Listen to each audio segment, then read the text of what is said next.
To create a task from scratch, navigate to Current Tasks and click Add New.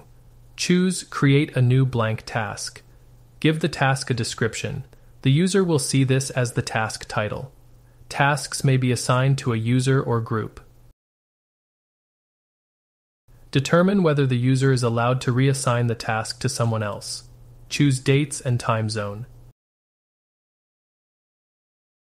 Add any other information regarding the task. This will appear as a subtitle under the task description.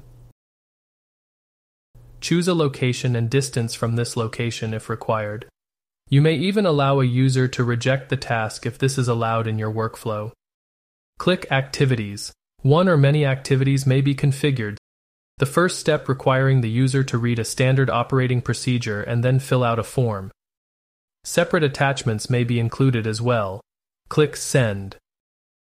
On the Task Details screen, we are able to see when the task was sent, who last updated it, a history of events between users, and a history of assignments.